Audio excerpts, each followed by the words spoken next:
Hey there, folks. This is Bardic Dragoon. Welcome to a brand new playthrough here. Today, and for the foreseeable future, this is a pretty meaty game. We're going to be playing Kingdoms of Amalur Reckoning.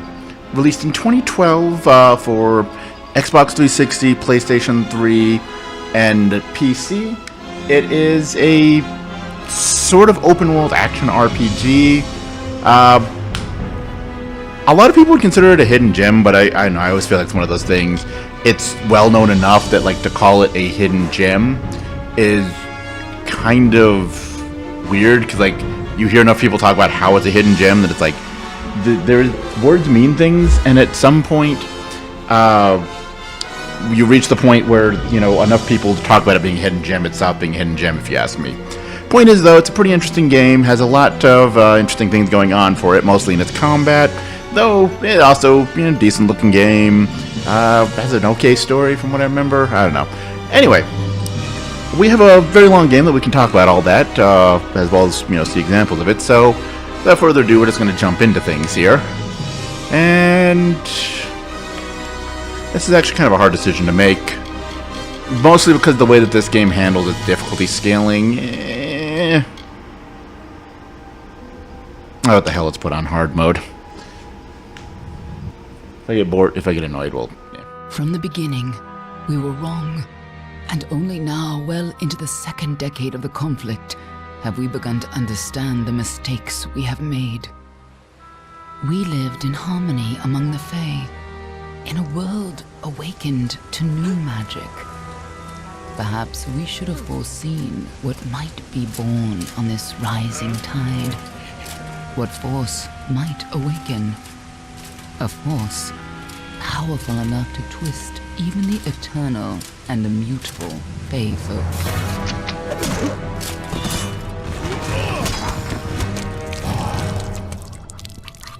But Gadflow, the new king of the Winter Court, surprised us all. Singular among his people, he was all that other Fae were not. Aggressive, ambitious, visionary. He had power like none we had ever seen.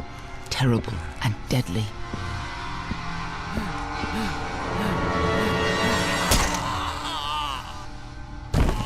Gadflow and his followers, the Tuatha Deon, believed that a new god was to be born in the east, beneath Gadflow's crystalline fortress of Amathen. In the name of that god, they marched to war against the young races of Amalur. Against a mortal army, no matter the power of their god, we might have been victorious. But the Fae are creatures of magic, not bound by the laws of life and death. Each Tuatha fallen on the battlefield would soon rise again, for the Fae do not know death as we do. How could we stand against such a force?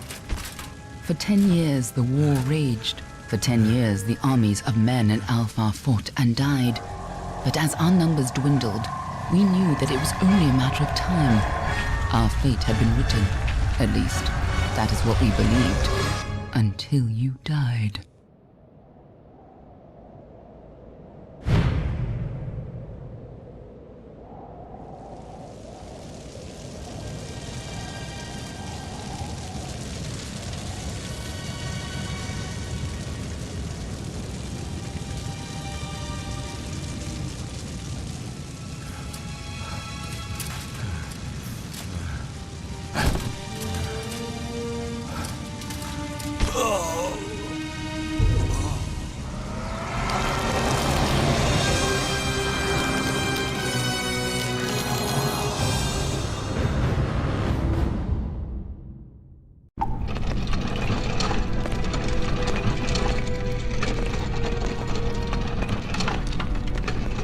What do you think this one is then?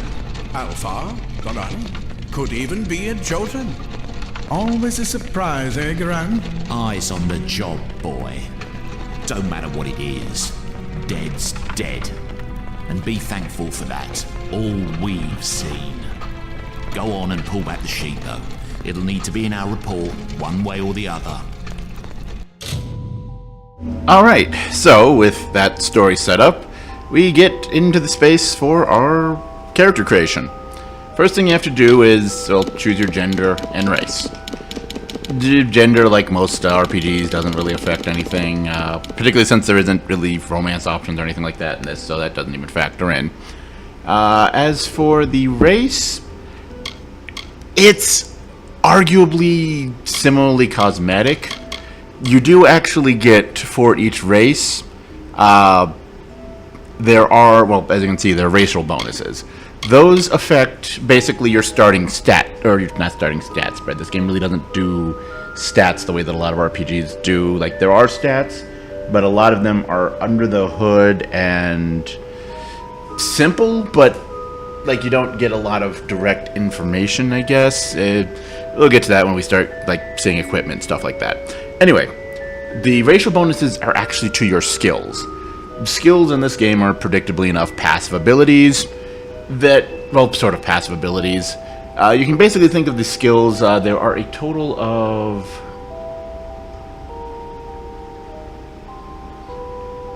There's a total of 9 different skills. Yeah, 9 different skills. And each of them you can level up to a total rank of 10. It's either 9 or 10 points, I forget which one.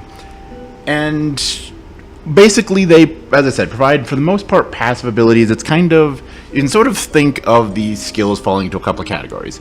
There's crafting, which is probably the best set of skills in the game, but it's a slow developing overpoweredness. Like, once you get them to a high enough level, you can basically break the game, but until you get them to that point, they're kind of borderline useless.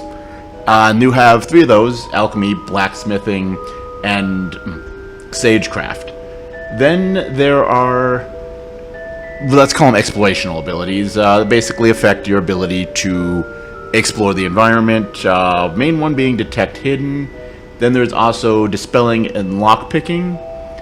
And then the final category is going to be, let's just call it other. There's a term I've heard, like a lot of things people refer to it. I just forget what it is though. But that's basically mercantile, persuasion, and stealth. The titles of each skill kind of give away what they are. And yeah, this basically what race you choose, you will get 4 skill points distributed automatically depending on the race you choose. So, for example, the Almain here, they actually have 4 races here. Almain, Varani, Almain are, I guess, Southern European, Northern African looking kind of people. Varani are, more Nordic looking people, blonde hair, pale skin. Look at that, Nordic beard right there. Then you got the Logisfall. I'm not even trying to pronounce that. Don't even want to try. But they're basically your dark elves.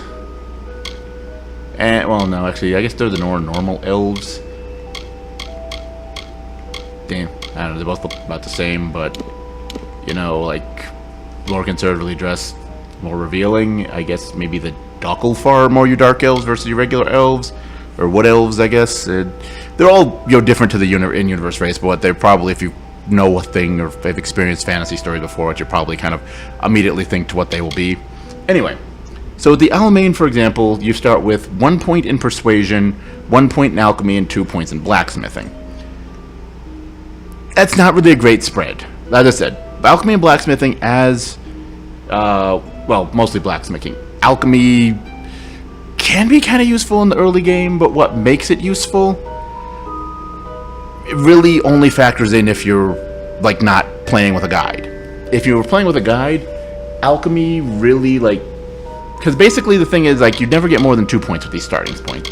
And most of these skills, you're not going to get much out of that extra point or 2, as opposed to just not having them. There are some where it is better to have it, because it makes life easier. You don't have to worry about spending points as you level up. But, given that you get a point every level, 1 or 2 points in skill isn't too much, especially when those 1 or 2 points don't give you much of an advantage that, as opposed to just having 1 point might have.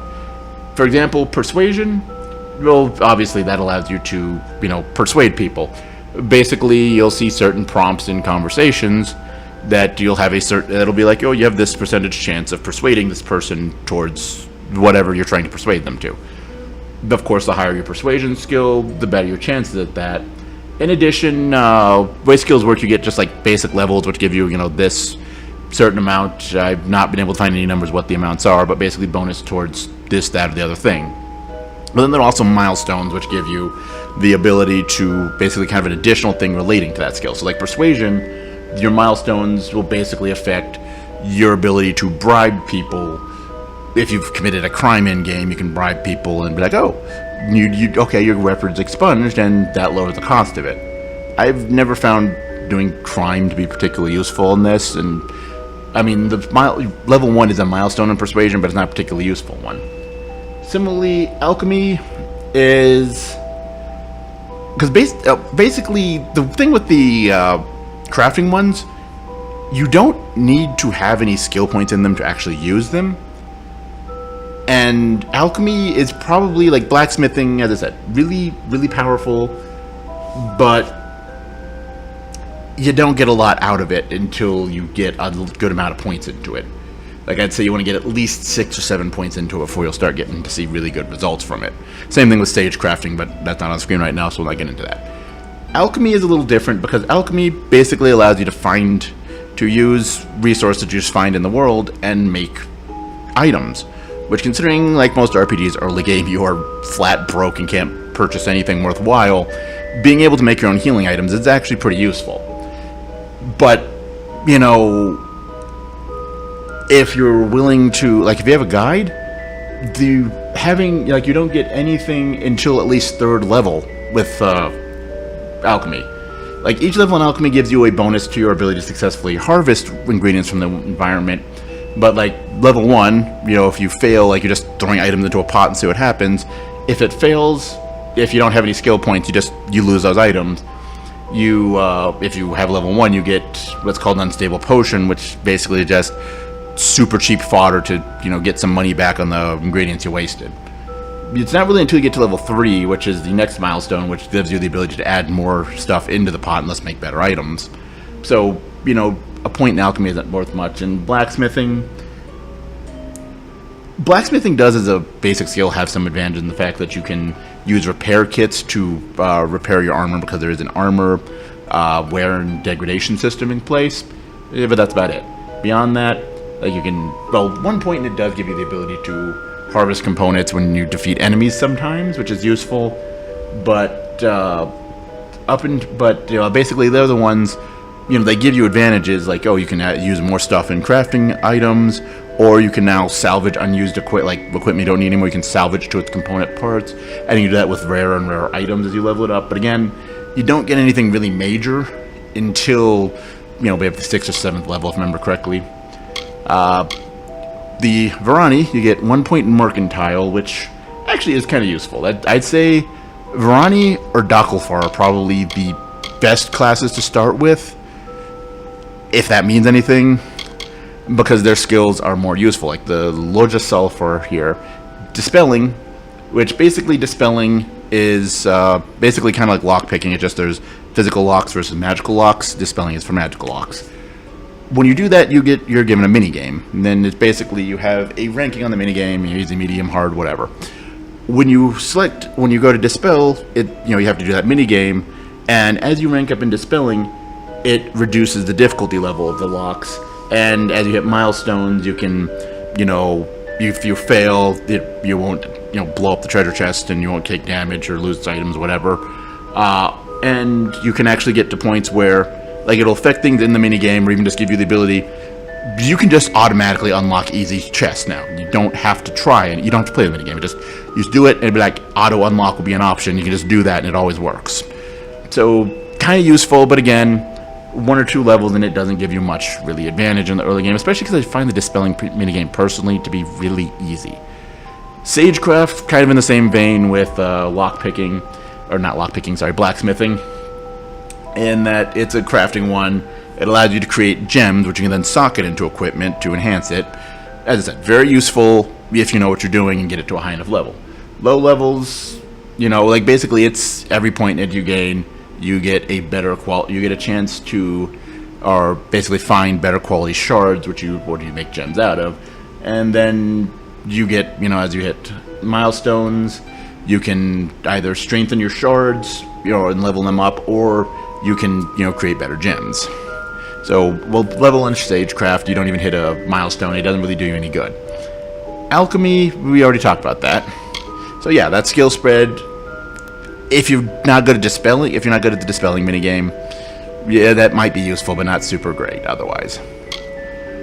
Now, Varani. Mercantile basically gives you improves the buy and sell cost of, or basically what you sell items for and what you buy them back for, from merchants.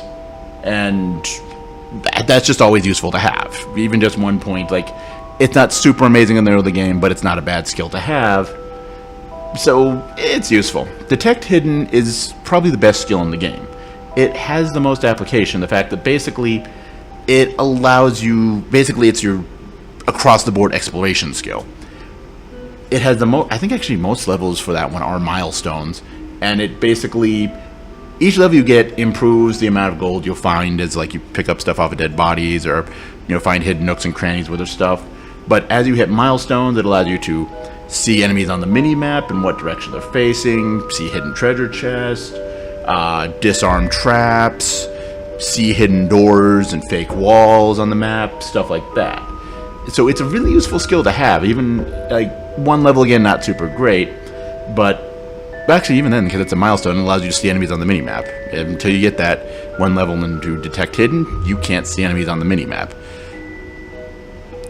Ostensibly not super useful before you hit your first level up, but it's kind of useful to have. And then lockpicking, which kind of fits into the same thing as dispelling. I find the minigame a little bit harder, but not by much. But again, it just, drops the level of it. And actually, most of its milestones aren't even that interesting compared to dispelling. It mostly just gives you that auto unlock option, and that's about it. So, just for Detect Hidden and Mercantile, that's a pretty useful set. What I usually play as, though, is the Docalfar. Docalfar? I don't know. Because they get 1 level in Persuasion. Again, useful to have if you want to try and get more out of people, get better quest rewards, stuff like that. It doesn't come up often, but it is a useful skill to have. Sagecraft, not super useful, but Stealth. Stealth is the only skill we haven't talked about, and it's kind of useful. Basically, it allows you to sneak around. Really only becomes useful if you use one of 2 weapons, or even both, considering how weapons work, but we'll get to that in a bit here. Mostly it allows you to sneak around, and from sneaking around, some weapons you can do stealth kills with, and it basically increases the time that you can remain hidden before people will notice you, with milestones decreasing the sight range of enemies when you're in stealth. I also just personally, as I said, it's mostly an aesthetic thing. Most of these skills, like the 1 or 2 points, even, the Rani, probably the best option, but, within 2 or 3 levels, you can probably, anything you're lacking by choosing another class, get yourself in the same boat. So, I like the Dark Elf aesthetic. Female Dark Elves are cool, so we're going to roll with that. Alright. Now, next thing you have to choose is your, basically, patron god. These can be useful. I mean, I have a tendency to go with either none or fate. Because each one of them, they provide a bonus to something. Wisdom gives you a bonus to your magic, or your mana, which can be useful depending on your build, or just in general. As spells, especially later game, can be useful. Love gives you a bonus to health and critical hit chance. Death gives you critical hit chance and critical damage. And, Fate gives you bonus to mana as well as your mana regen speed. And Mischief gives you poison damage and resistance, and None gives you an experience bonus.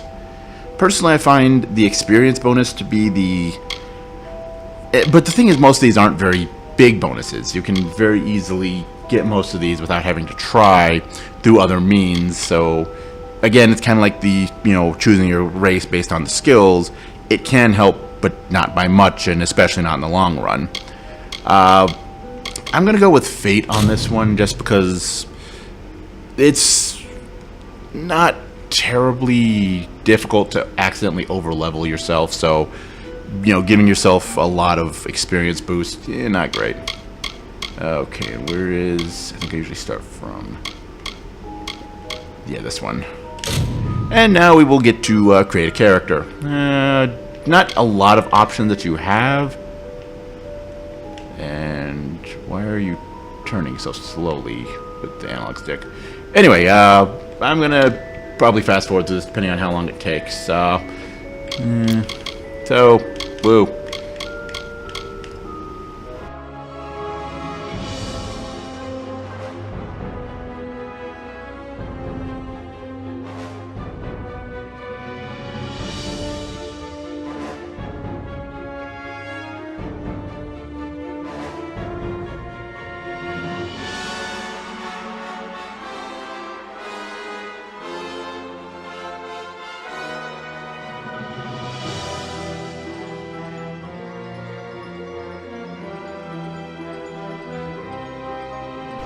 Yeah, okay, that didn't take long at all. Okay, so yeah, that's gonna be our character. Looks like one of the dock file women. Held up pretty good too. All right then, make sure it goes into the report. You know he'll want all the details. Amazing how well the body held up. Better than I've seen. I'm just glad it's not moving. Must have been born under a lucky star, this one. Anything else we need? Unless you'd like to name her, I think we're done. Put her with the others.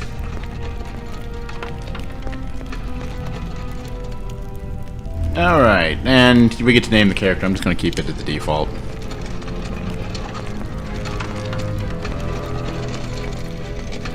Well, that's it for you then. Better luck next time.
So, good news is we aren't actually dead. Bad news is we just woke up in the midst of a pile of rotting corpses. You know, I mean, hey, we're still alive at least, but if those are the circumstances that we find ourselves alive, what was that? Anyway, yeah, you know, might not be the best conditions. So, at this point, gameplay is sort of started. It's going to, this is actually the tutorial section. We're actually going to finish that out here today. But it's actually got a really good tutorial, kind of introduces you to things steadily, and includes looting dead bodies for money that we have no way to spend right now. Yeah, we'll find a purpose for it soon enough. Let's see, secrecy is still important in our work, requiring specialized disposal of our unfortunate failures. Piling remains have become a concern in the lower cavern, so an incinerator has been added to deal with the waste. This should make disposal work slightly less horrible, although you should still avoid drinking water from downstream of the ash dumps. Hardly a fitting rest for the poor thing, but if it's any consolation, these weren't their original bodies in the first place. So this isn't what my original body is, but... Okay, I don't know. This is a game, like, it has a decent enough story, but I've never really paid much attention to it. So this should be interesting for both of us, I'm sure. Or all of us, I don't know. Maybe there's probably only one or two of you actually watching this. Anyway. Look, we can dump this person in the incinerator. Toasty! That accomplished nothing. I'm not sure why they let you do that. Anyway, let's take this rusty longsword, and as the game tells us to do, equip it. And you'll notice, with weapons, you can actually have two weapons equipped at a time. It'll be a short bit before we get our second weapon, But that gives you some really interesting options for combat. In addition, you have armor. You have right now. We only have tattered, worn out, dead people clothes. Doesn't really doesn't even provide. Oh, it actually does provide defense. No, interesting. Can have accessories. I believe you can have 2 rings and a necklace is what you can have.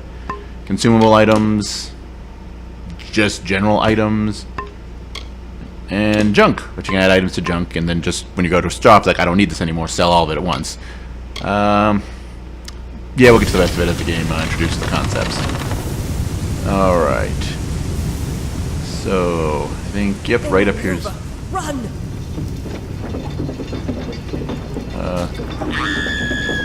Scatter, children of dust! Scatter before the might of the Tuatha!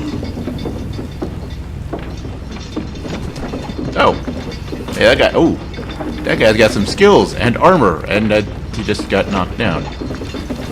Oh, it's probably just gonna loop that fighting animation now. Okay, I'm done.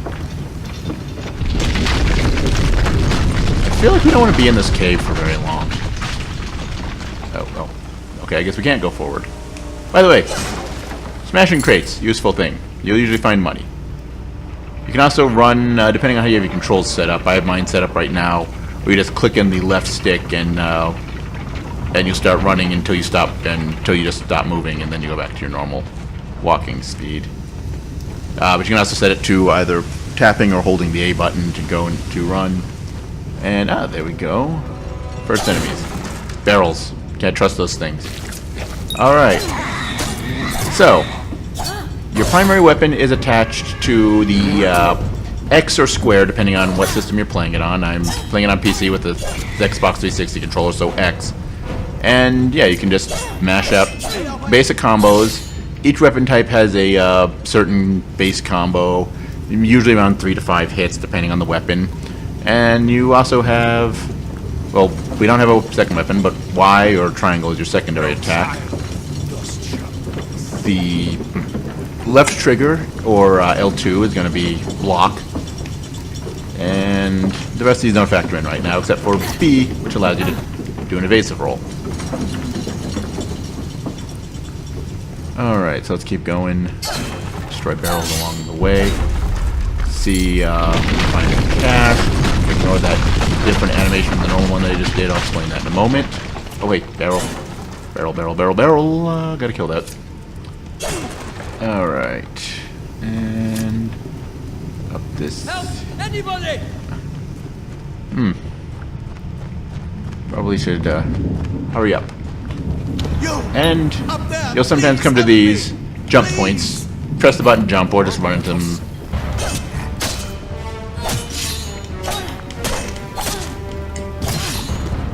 Okay, and so what we just saw there is kind of what makes this combat interesting.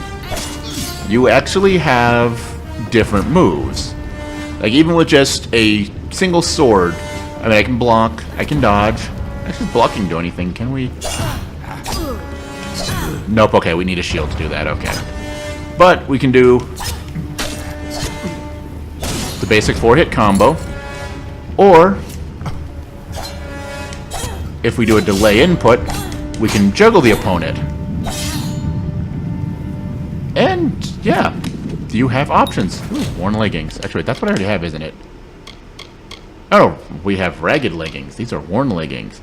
Oh, right. This is the level 0 light armor, as opposed to the level -1 generic armor that we start with, basically. And so let's throw that tattered. Alright. Oh, thank you. Thank you. If you hadn't come along. Wait. I've seen you before. On the slab. You were dead. It worked. By the dome, it worked. You're alive. No, clearly not. Not anymore. But you were. The Well of Souls remade your body. We thought you were another failure. But the Well restored your soul to your body, and it worked. We must get you to Professor Hughes right away. He'll have questions for you. Okay, so okay, clearly it brought us back to life. I kind of already figured that from the intro, but our body was destroyed before we were brought back to life, so it recreated our body. And I guess that's the easy part, sitting his soul into the body. Okay, but who's attacking us? That's a good question. Oh my, you don't know? Perhaps the process damaged your memory. They are the Tuatha Deon, the enemies of all the young races. We've never seen them this far inland, not even during the invasion. I don't know why they are here. Jews may have the answer to that as well. You must stay alive and reach him. Okay, I do want to know who Hughes is, but also I kind of just... What's happening? Oh, no doubt. But we must get to Hughes. He'll be in his study on the ground floor. The Tuatha are coming in through the lower levels. If we hurry, we should be able to beat them to the top. Take these. They'll help keep you safe long enough to get to Hughes. Now, let's get going. I wish I could tell you more. You showed no signs of life when we removed your new body from the well's waters. We just put it in the furnace room with the others. We would have never done that if we knew. The Well of Souls is just ahead. You'll see. And it works.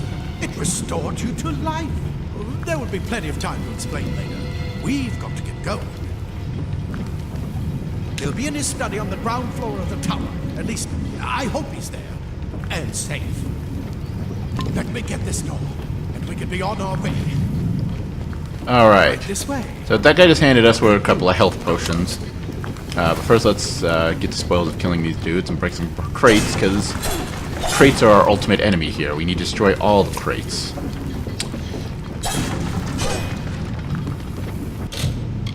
Alright, so inventory. Armor.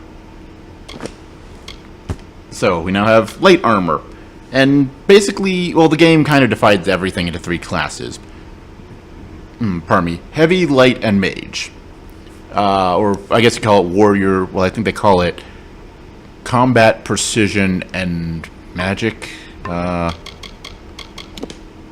might, finesse, and sorcery. That's what it is. Or basically warrior, thief, and mage.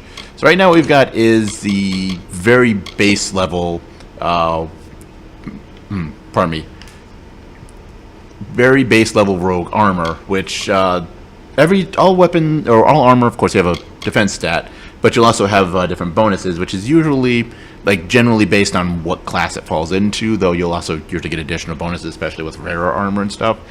But rogue stuff usually focuses on critical hit damage. Mostly because rogue skills tend to give you a pretty solid chance of critical hit, so, you know, your armor makes you better, it makes those critical hits worth something, or makes them better at doing something.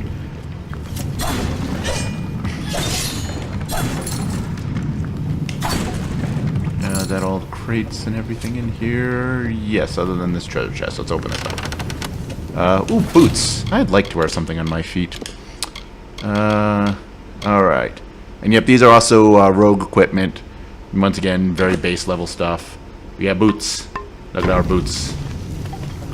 Oh, and since he actually gave us consumables, health regen potions, which the game does actually give you a default mapping for healing and mana potions. That, but it only, I'm not sure if it works until you're like low on health. In which case, well, at least that's when it'll pop up on the UI. But you can also assign any consumable item to a radial menu. You press LB or L1, and that opens up, pauses time, opens up a radial menu, and you can assign, 8 possible items to this. Though, as I said, healing items, unless like you're looking for a specific level, which since right now we've only got the very basic ones as a factor in, will automatically be assigned to left for healing on the D-pad, or right for mana, though we don't have that. So, continuing on our way. Our greatest invention, the Well of Souls. Imagine end to hope, an end to death.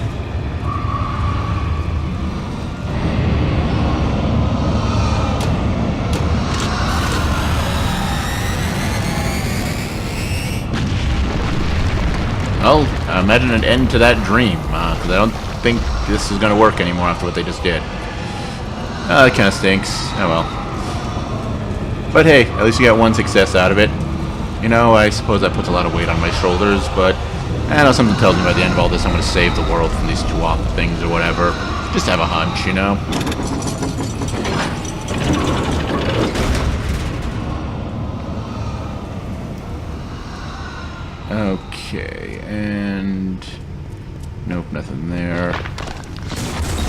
Oh. Storerooms. See if you can find anything useful. No, since those barrels were already destroyed from, or crates were already destroyed for me, I guess I'll see if I can find anything in these crates. Ooh, 9 gold. Huzzah. Let's see, that's the way forward, but we need to pick something up here. And not just destroying crates, so I'm going to do that, of course, because, again, well, once you get later in the game, it becomes less useful. It's arguably not that useful now, but I'm going to do it, because we have basically nothing to our name here. And we just found some greaves. Greaves are your heavy, are part of the power or the warrior armor, basically, which is going to be like more plate mail, stuff like that, as opposed to leather armor. And mages, of course, have robes. Most of the stuff for warrior stuff increases block or melee block efficiency. Not a stat I find to be all that useful, though I'm also much more of a dodge out of the way kind of person than actually blocking. So maybe it depends on your playstyle, I suppose. Let's see. Ooh, torn gloves, some healing potions, and some lockpicks. Lockpicks, well, used to pick locks, predictably enough.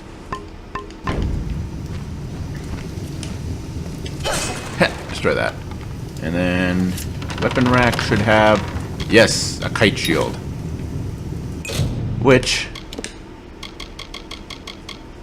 is warrior style shields. Those shields don't quite work with the rest of the armor. I mean, it is still based on once we start getting into equipment that actually requires, there's actually equipment requirements, you'll see it more. But as far as how things are determined, what you can and can't equip.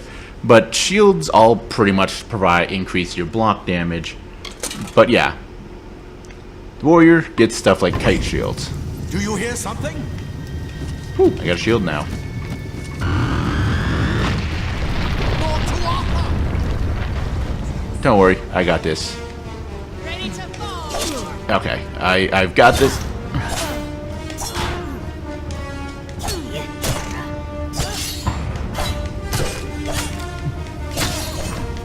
Haha!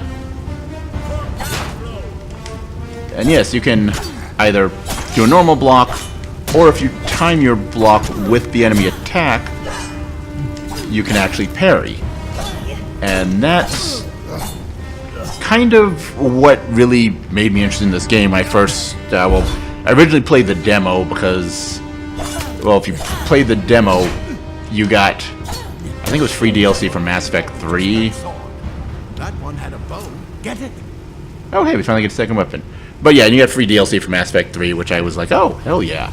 But then I played it, and yeah, the moment that I realized I could do parry, or do a parry into ground combo, launcher, juggle. But it gets even more interesting by the time we get to the end of this, tutorial area. Because we now have a secondary weapon. Now, bows, and actually we'll talk about briefly weapons here. Because you'll notice, okay, actually both these are, because you notice there's physical damage and piercing damage. Then actually the bow is more powerful overall. But yeah, there's two types of base damage as well as elemental damage and all that stuff. And yeah, different weapons will have different types. But yeah, we have a longbow.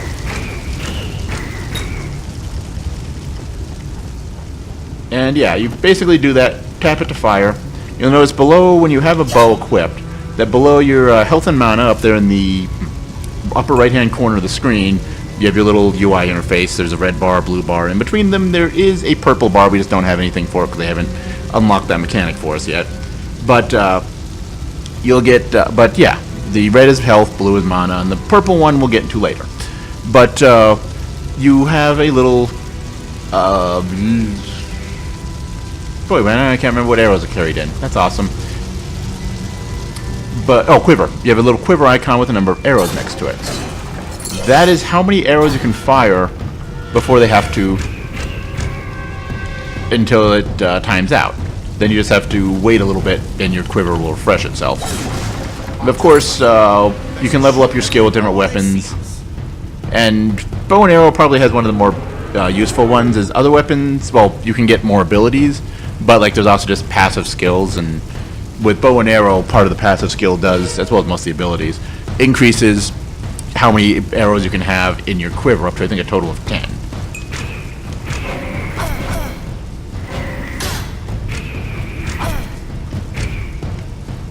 So yeah, that's the thing. But yeah, you can do interesting things. Of course, since it gave us the bow and arrow, I was like, oh, now it's time for long-range combat. But really, the game excels at its best or its most interesting when it's at melee combat, though there are questions of the usefulness of that. Since they don't have daggers yet, I'm not going to bother. Oh yeah, you can also charge arrows. You can actually charge all weapons, but with other weapon types, you need to unlock the charge ability. Arrows can just do that out the gate.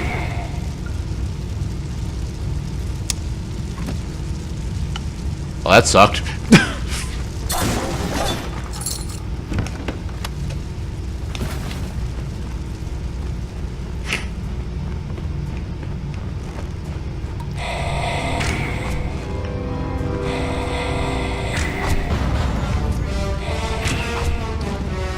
Yeah, because I already damaged you. I can't really show. Yeah, I was gonna show you can combo between multiple weapon types, but I don't know. What do we got here? Rusty leg plates, 2 more points of armor, but that's not really much. And I don't know. How do I look in metal pants? Do metal pants look good? Metal pants do not look good. Maybe I put them with. Nah, I'm not really sold on that look. Yeah, we'll go back to getting into our leather. Love me some leather. Anyway. But yeah, I was going to show that you can combo between the different weapon types. But yeah, I was playing on too much with this. If you catch an enemy unaware, their speed more than makes up for their size. So.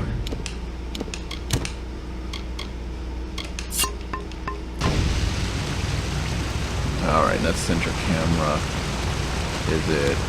No. Where is? Or is it not going to let us go into stealth until it tells us to? Which will be in a moment anyway, but... Okay, now this look I actually remember quickly do like. Yes! Full leather with metal gauntlets, because why the fuck not? Anyway. Come up here, and I believe this is where it'll teach us about stealth. More up ahead. If you can sneak up on them with your daggers, you should be able to finish them quickly and quietly. So, where's our stealth tutorial? Because I forgot how to stealth. Press a button to go into a crouch stealth stance, and then... There we go, yeah, RB. Okay, I was remembering the button correctly. Just wasn't working because the game's like, no, you can't stealth yet. We haven't told you how. Because the game's like that sometimes. Actually, really not sometimes. It's really only in this tutorial area. And then when you get close to them, if you have a dagger, or there's basically the Fae, they have their own version of daggers that you can also find. And yeah, if you have one of those, if you stealth up to someone without being noticed, you can do a stealth kill like that, which are probably the deadliest things in the game. Alright, come correctly. And yeah, you notice there is a little eyeball icon above them. Ow.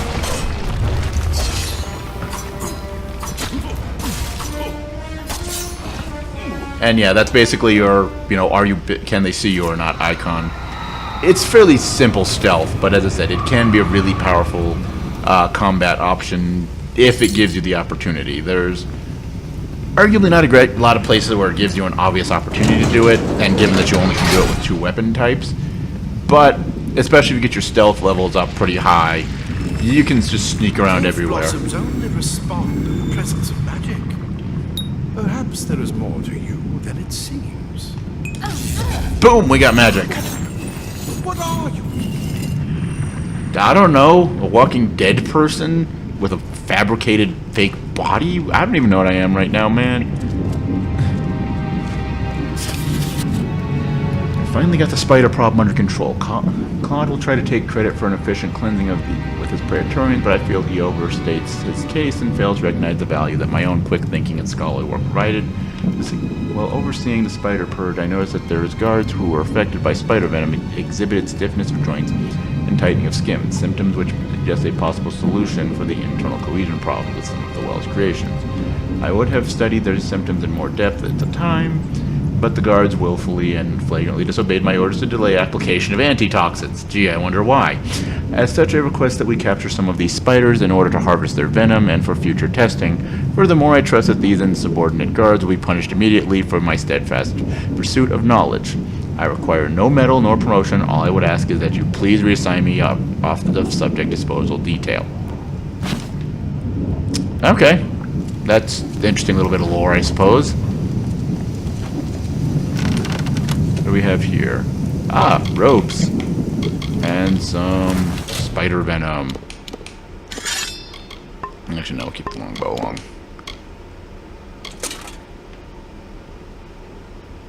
It's a pretty sweet look. And robes are kind of interesting in the fact that you can normally notice you have chest armor and leg armor. Robes take both slots. And so now we're running around in robes, leather boots, and gauntlets. Because we are multi-classed, baby. Okay, anyway, now we haven't got any accessories. But we do have spider venom, which is something that we can map to our radial, because it's not going to be automatically used from the D-pad. And yeah, spider venom increases damage you do with poison-based attacks. Woo.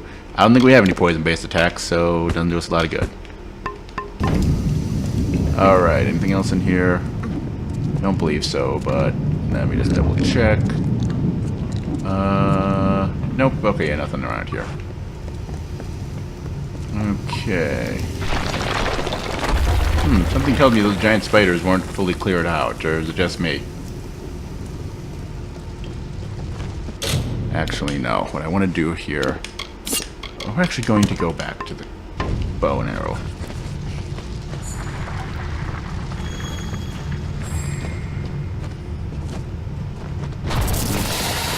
Yep, there we go. If I remember correctly...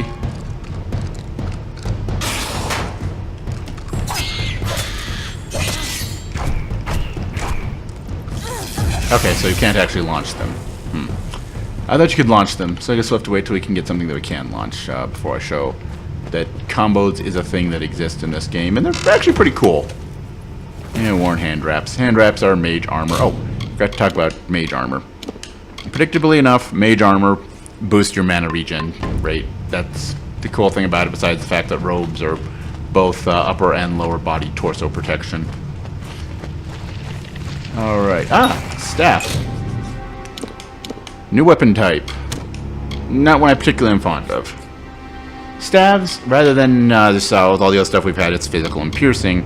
Staves only do elemental damage, which all elemental damage also tends to have a after effect. Usually like a damage over time effect. So fire, they also take burning damage. So, and if we do... It completely covered the tunnel. Maybe you can use that staff to burn a path through. And yes, you can use fire, magic, or flame-based weapons to destroy spider webs. That comes up like one more time in the entire game, so...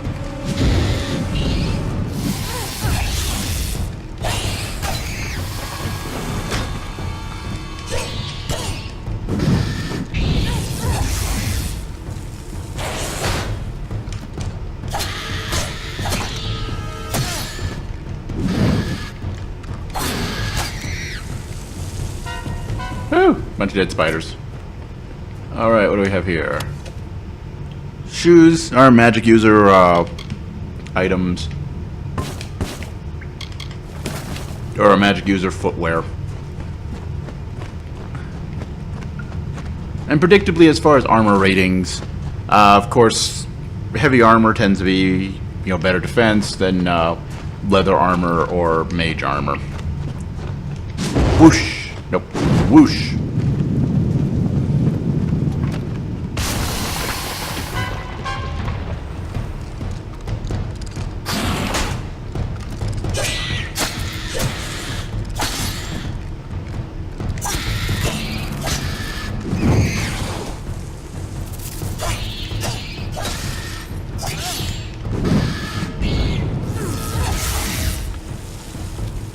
Okay, so I know I mentioned like combos are an interesting thing, and it's kind of one of the things with this game is combos are probably, at least to me,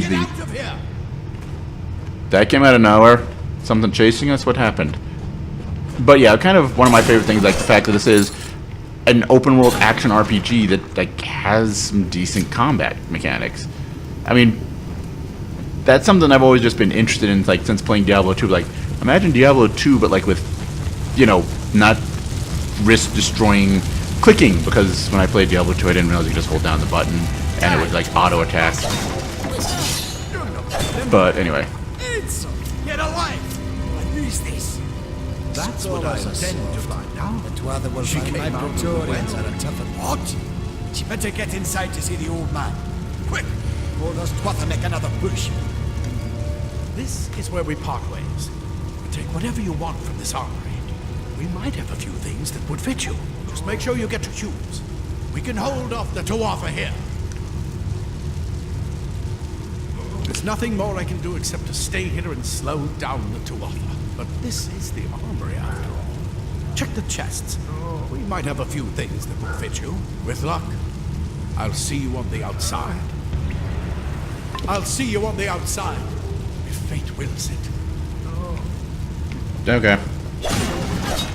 Alright, so let's loot corpses, do stuff like that. You don't have a name, you're not worth talking to. Because apparently somehow the dwarves, gnomes, whatever these people are, I forget what they're actually referred to. They are a particular thing, but I forget what they're The called. well brought you back, huh? The rest of us aren't that lucky. Now, don't you ray of sunshine here, lady? Plate armor. Nothing protects quite like layers of impervious metal. It admittedly does provide good protection. I just don't personally like the look all that much. Leather armor is thin, but will give you the speed to reach an enemy's throat.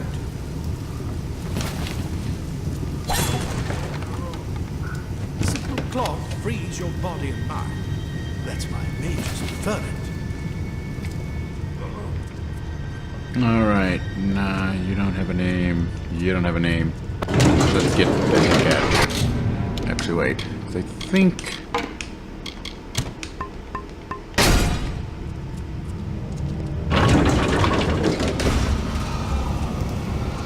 there's some Tuatha we can one-on-one here to get some decent comboage going. Yeah, clicking R just does the look over the shoulder cam.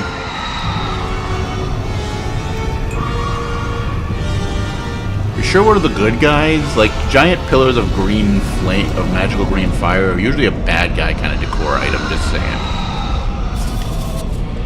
Experiments are now successfully recreating bodies 97% of the time. Any missing limbs or extra fingers are now probably how the original subject looked, rather than a magical flux on our end. However, all revivification full revivification still eludes us. Even with increased testing, products are nothing more than inert lumps of skin and bone. Off the occasional spasm of twitch does allow hope for full success in the future. I know some of you complain that we should use cadavers and skip corpse recreation altogether, but you must know we'd never be allowed to experiment with a subject's actual body. We may be working to recreate life, but that hardly allows us to desecrate the dead. Any further complaints can be brought to me directly. Cool. I'm sure someone will pay a penny for that.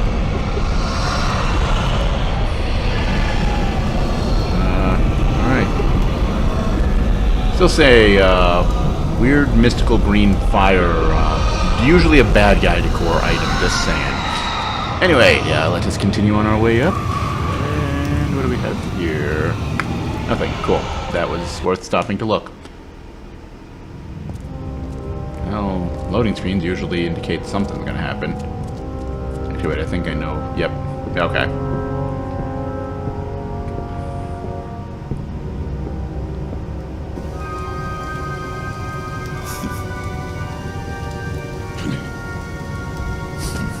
You've made it! And look at you! Even with all you've been through. Tuatha, your return from the dead? Please forgive me. You must be terribly confused by all of this. I am Fomerus Hughes, and this is my laboratory at Alistar. Everything you see here is dedicated to one thing, the Well of Souls, the pursuit of immortality. And you're my first success. If we only had the time, there's so much we might learn from one another. I wish I could tell you more, but Your death is a mystery to me as well. It seems that your memory died with your body.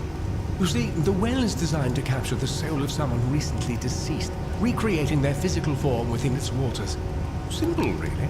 Your rebirth is the first we might truly call a success. There have been others, but the results weren't quite right. I am Fomris Hughes, Scholar of Vivification Prime Circle. We're standing above my life's work, the Well of Souls. There's so much to learn about you, though. I imagine it's all a bit muddled. A side effect of the prismere? Shape of the basin? No. If only we had more time.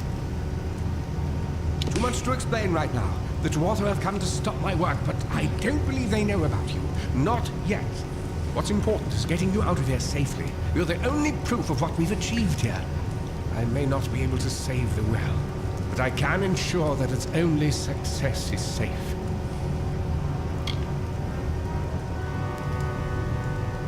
We're in the Feylands, miles away from the front lines. I thought we were safe enough from the war, but it seems some of the Tuatha found their way here anyway. Of course you do. Please, we must hurry. Good, good. We can't waste time. Yes, you're right. I've got my notes, but it's most important that you stay safe. It's just that you're fascinating. Simply astounding. I'm not certain what's caused it, but somehow... yes, as I was saying, I'm not sure what... Perhaps I should go see. Sir! Mr. Hughes! The Tuatha have reached the lab! They're inside the...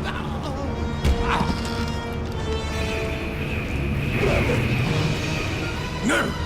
We've got to get you out of here now! Quickly! Follow the path to the town of Gorhart. Find Agath. He's a friend, and he may be able to help. No matter what else, stay alive!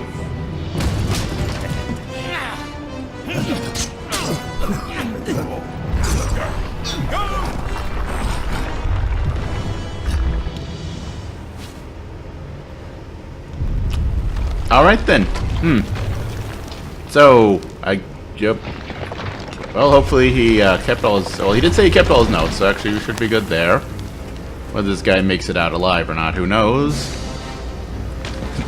I gotta say, a little dwarf gnome, whatever these things are, running through a horde of guys, just kneecapping them all with a dagger.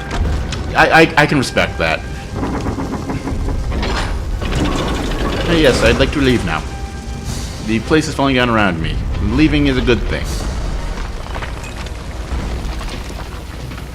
And...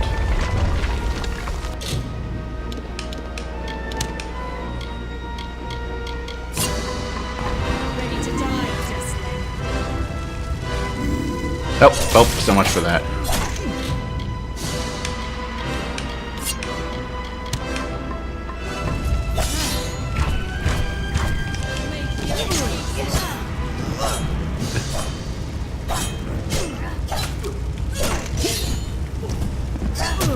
Alright. Now, to show combo. Your pace more.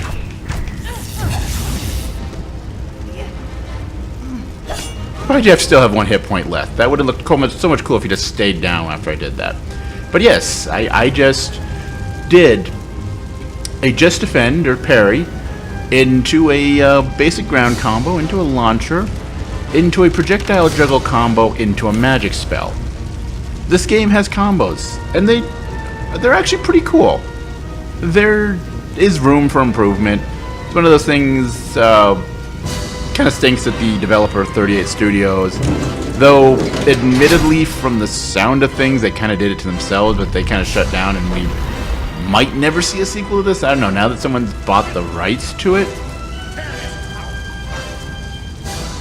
But that Hughes, I don't know. Anyway, but someone now actually owns the rights to the IP, so I guess they could make a sequel. But questions about doing a updated re-release, though, since I've got this on PC, I can play it in 1440p, and it still looks good. So you know, it's only a few console plebs who have to worry about that. But anyway, what was I saying? Oh yeah, but yeah, they kind of went down because like there's room for improvement in this, and I'd really love to see what that, you know, improved game could be. But we might never, at least not from the same studio, even if it does happen. All right.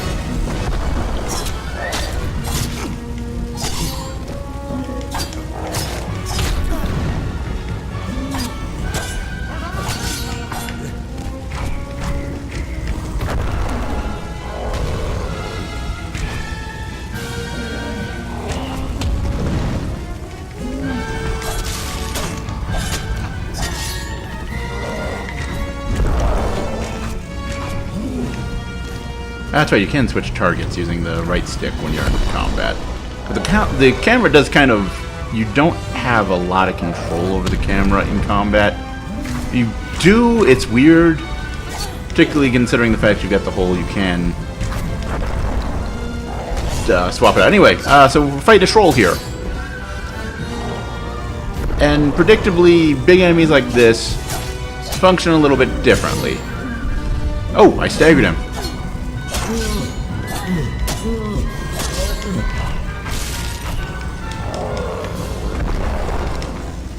Why do I keep going shield and then X for the spell?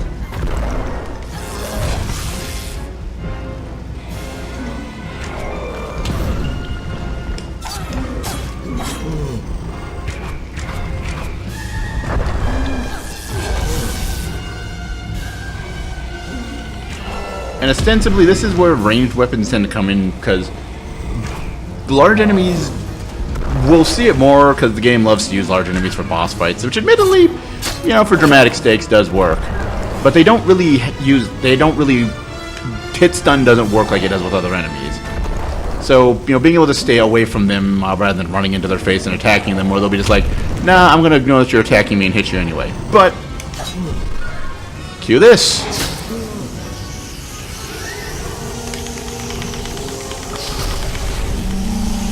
So yeah, we'll learn how to do that manually, but bosses, when you deplete their health, you will trigger a little QTE that allows you to do that.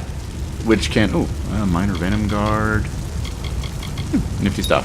But which allows you to, if you complete the QTE, you get an experience point bonus. Good stuff, good stuff. So, there we go. +5 to health. And yeah, you can do 2 rings, and then you can also equip a necklace.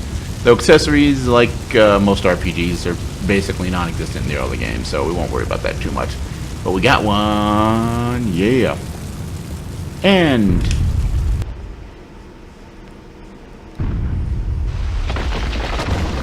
cue the end of the tutorial. And where's our... Weird.